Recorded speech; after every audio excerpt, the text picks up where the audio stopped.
Good morning সবাই। আজকে second দিন, আমরা এবার ঘুরতে যাব। তবে তার আগে আমরা পেট পুজো করব। পেট পুজো করার জন্য এখানে আমরা কমপ্লিমেন্টারি ব্রেকফাস্ট পেয়েছি। গিয়ে দেখি কেমন কি ব্যবস্থা আছে এটা দেখে নাও। এখানে একটা খুব বাজে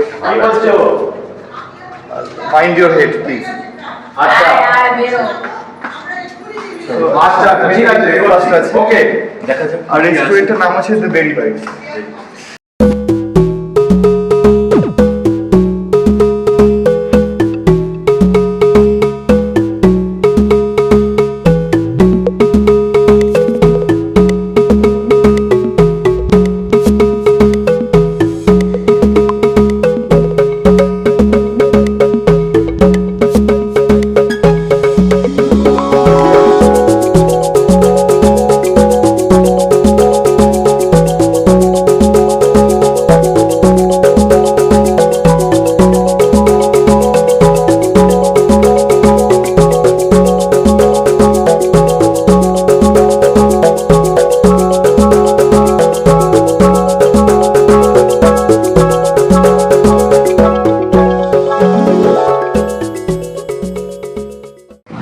আমরা এখান দিয়ে বেরোলাম। এরপরে খুব সুন্দর এরকম একটা ব্রিজ মতো রয়েছে বাবা। আচ্ছা, নিচে পুলটা দেখা যাচ্ছে। আচ্ছা, চলে আসছি। এটা হচ্ছে এদের restaurant, in house fine dine restaurant. এখানে ব্রেকফাস্টটা complimentary. Wow, ambience is top notch. আচ্ছা, এখানে হচ্ছে যেখানে আমরা মেনুর ফুডগুলো নিতে পারবো এখান থেকে। আর এখানে পুরো খাওয়া দাওয়ার ফাইন ডাইনিং এর ব্যবস্থা রয়েছে।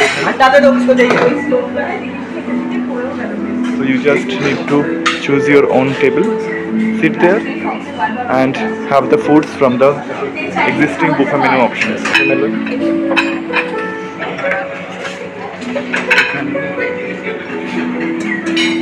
লুচি, ডাল,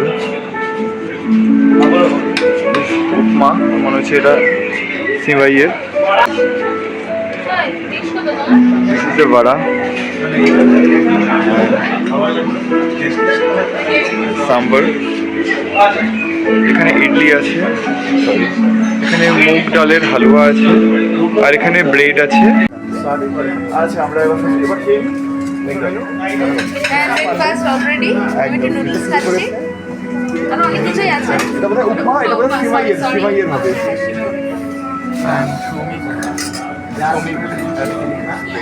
আচ্ছা, আমি নিয়েছি এখানে একটু অয়েল ফ্রি একটু চাইছিলাম, গ্লুটেন ফ্রি। তো ইডলি নিয়েছি, সাম্বার, এটা হচ্ছে মুগ ডালের হালুয়া, আর এখানে উপমাটা নিয়েছি। আর ফর দ্য প্রোটিন আমি আজকে নিয়েছি এগ। হ্যাঁ গো, বানিয়েছিলাম, চেষ্টা করেছিলাম। আচ্ছা, ও নিয়েছে ইডলি নিয়েছে, পুরি নিয়েছে, উপমা নিয়েছে, তরকারি নিয়েছে, সাম্বার রয়েছে, অলিভিয়াও প্রায় সবই নিয়েছে। ওই সৌমিক ড্রাই খেতে, আমি স্যুপ ঠিক ভালোবাসে না। ভালোবাসে না অতটা না, ডাল ভালোবাসে। সে তোমার এসে হাই করে দাও।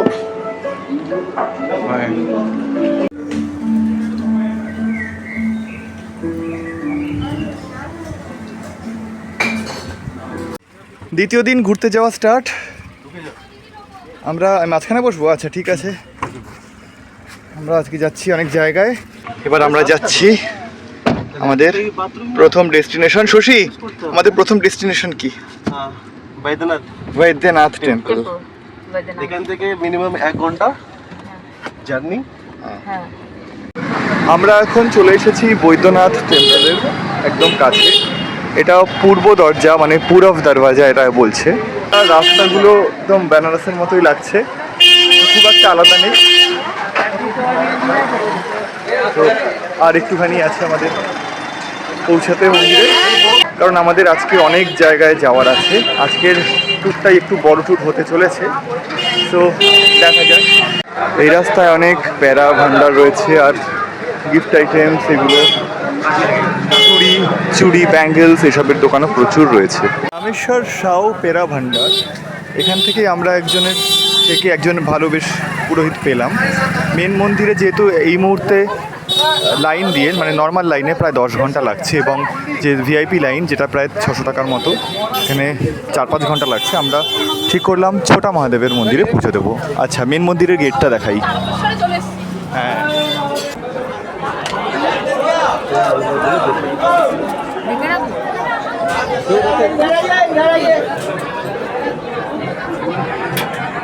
দেখুন এটা হচ্ছে শিব ঠাকুরের মন্দির, মহাদেবের মন্দির। আর এইদিকে একটা মন্দির আছে দেখতে পাচ্ছেন, এই যে যেটা লাল সুতোয় বেঁধে এই ব্রিজটার উপরে, এটা হচ্ছে মা পার্বতীর মন্দির। তো চলুন সবাই বলি হর হর মহাদেব। সবে পুজো দিয়েও বেরোলাম। এই যে শশী, অলিভার কই? হর হর মহাদেব। আমরা প্যারা দেখলাম, বিভিন্ন রকম সুন্দর সুন্দর প্যারা রয়েছে এখানে, প্যারা কিনেও নিলাম। আপনারাও আসতে পারেন রামেশ্বর সাউ প্যারা ভান্ডার। আমাদের এখানে অনেকক্ষণ টাইম আমরা কাটালাম, চলে গেছে জানি না আমরা প্রচুর শপিং করে অন্যান্য জায়গায় যেতে। এখানে 1টা বাজে, এখন দুপুর 1টা বাজে। শশীকে বলছে যেতেই হবে, গলায় মালা, যেতেই হবে, যাবো। আর সব ভিজেঙ্গে ভিজেঙ্গে লেংটা যায়নি। এবারে আমরা যাচ্ছি আমাদের পরবর্তী ডেস্টিনেশন ত্রিকুট পর্বত। আমরা যাচ্ছি এখনো আমাদের মোটামুটি এই কতক্ষণ আছে,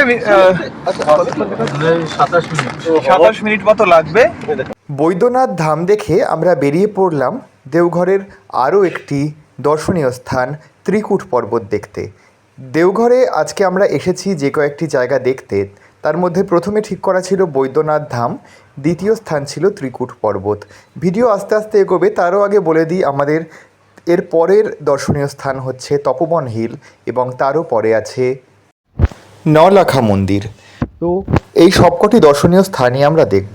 যাই হোক, ত্রিকুট পর্বতের কথার অর্থ হচ্ছে ব্রহ্মা বিষ্ণু মহেশ্বরের পর্বত, মানে এদের 3 জনের নাম নিয়ে হয়েছে এই পর্বতের নাম। যদিও এই ইনফরমেশনটা আমার ছিল না, গাড়িতে যেতে যেতে অলিভিয়া ইন্টারনেট থেকে আমাকে দেখে জানালো। তো এটাও অবশ্যই খুব ভালো একটা ইনফরমেশন। জানেন, একসময় ত্রিকুট পর্বতে কিন্তু রোপওয়েতে চড়ে ওঠা যেত, কিন্তু 2022 সালে একটি অ্যাক্সিডেন্টের পর সেটা বন্ধ হয়ে গেছে। তো এরপরে আমাদের সেখানে মানে রোপওয়েতে ওঠার সম্ভব হলো না। আমরা অনেকটা সামনে অবধি যেতে পেরেছিলাম, কিন্তু কিছু রেস্ট্রিকশন ছিল, কিছু সিকিউরড জোন ওখানে, সেই জন্য আমরা আর বেশি দূর যেতে পারলাম না। ভিডিওর মাধ্যমে আমি যতটা সম্ভব চেষ্টা করলাম আপনাদের ত্রিকুট পর্বত দর্শন করানোর। এরপরে আমরা চলে যাচ্ছি আমাদের পরবর্তী স্পট তপোবন হিল। আমরা যাচ্ছি তপোবন হিলে, যেখানে বজরংবলী হনুমানজির মন্দির আছে। এটা পাহাড়ে পুরো হাঁটতে হবে, পাহাড়ি রাস্তায়।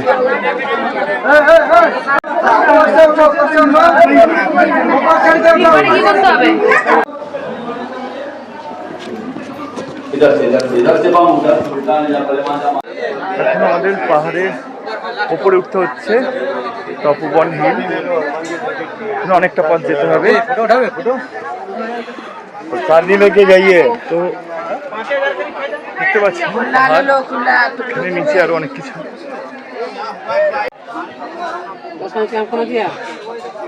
তো অবস্থা খারাপ হয়ে যাবে, জলও তো নিয়ে এলো না কেউ। উপরে যেতে যেতে একটা জিনিস কিন্তু ভালো দেখতে পেয়েছি, কি জানেন? উপর থেকে পুরো এই জায়গাটার ভিউ একবার দেখুন।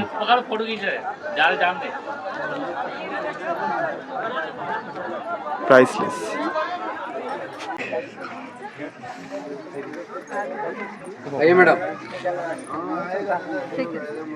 এই জায়গাটা একবার জাস্ট দেখুন সবাই।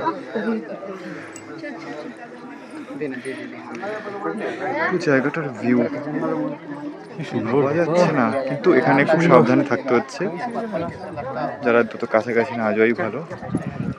পূর্ব সত্যি এখানটায় না এলে আজকে মিস করতাম। আজকে অস্বীকার করে লাভ নেই, হাঁটতে যে কষ্ট হয়েছে ঠিকই, কিন্তু বাচ্চাটা গেল কোথায়? এই জায়গাটা এই তো সীতা চট্টানের পরে আমরা আবার একটা গুহার দিকে এগিয়ে যাব। কি গুহা এখনো জানি না, যদিও কি গুফা এটা, কি গুফা?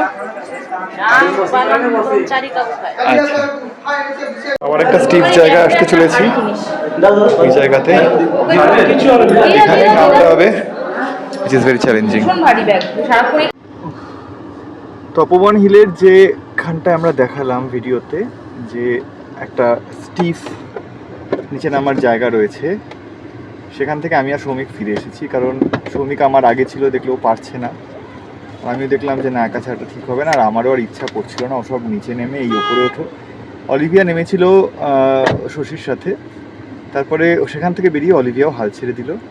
তো সেখান থেকে বেরোনোর যে জায়গাটা, সেখানে আবার আমরা মিট করতে পারলাম বাইরে দিয়ে বেরিয়ে, আমি আর সৌমিক।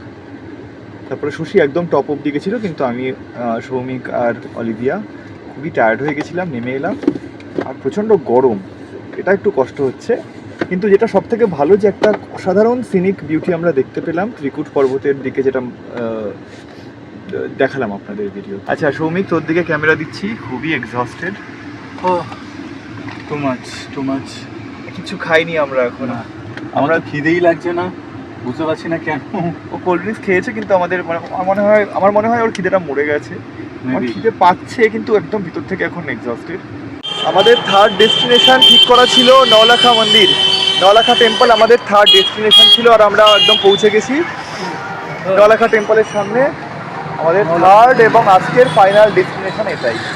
নওলাখা মন্দিরে আপনারা পুরো ভিউটা দেখতে পাচ্ছেন। আমি চেষ্টা করছি নওলাখা মন্দিরের পুরো ভিউটা দেখানোর জন্য। আমাদের বেলুড় মঠের সাথে অসম্ভব মিল, সবেদা কালারের মতো দেখতে। মানে আমি জানি না আমি ঠিক বললাম নাকি, আমার তো তাই মনে হয়। যাই হোক, যদিও স্থপতিরা আলাদা, খুব সুন্দর আমাদের এই মন্দির, মানে এই দেওঘরের এই মন্দিরটা দেখার মতো, একদম দেখার মতো, খুব অপূর্ব সুন্দর। কেমন লাগছে সৌমিক বল? খুবই ভালো লাগছে, ভেতরে গেলে আরো বোঝা যাবে। এটার সাথে কি আমরা বেলুড় মঠে মিল পাচ্ছি? কিছুটা রংটা তো বিশেষ করে বেলুড় মঠের সাথে একটা রিলেশন একদম আছে। বা এই যে ধর এই বা এইগুলো রেলিংগুলো, এইগুলো। হ্যালো,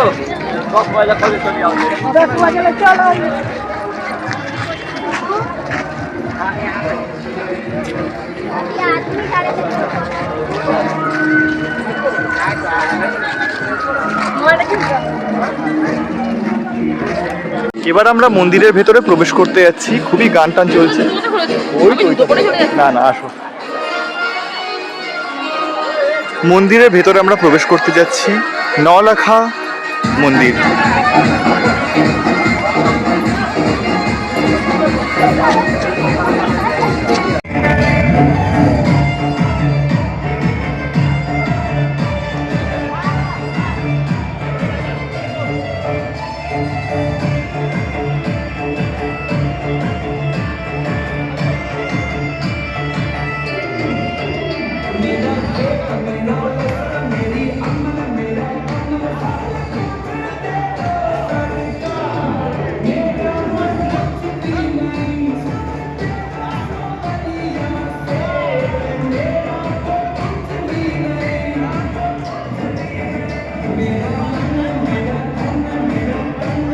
দারুণ নাচ করলাম আমরা সবাই। শশীকে অনেক অনেক থ্যাংক ইউ, আমাদের এই টেম্পলটায় নিয়ে এসেছে। এখনো খাইনি, কিন্তু তার কোনো আমাদের ক্লান্তি নেই। কিন্তু আমরা এত নেচেছি যে দারুণ, মানে প্রচণ্ড এনজয় করেছি। আর একটা গান বাজছিল পার্টিকুলার, আমি কোনোদিন আগে শুনিনি। 6:11 আর আমরা বেরিয়ে যাচ্ছি। বাইরের আকাশ দেখে কিন্তু বোঝার উপায় নেই যে এটা 6:11। কলকাতা এই মুহূর্তে অন্ধকার হয়ে গেছে।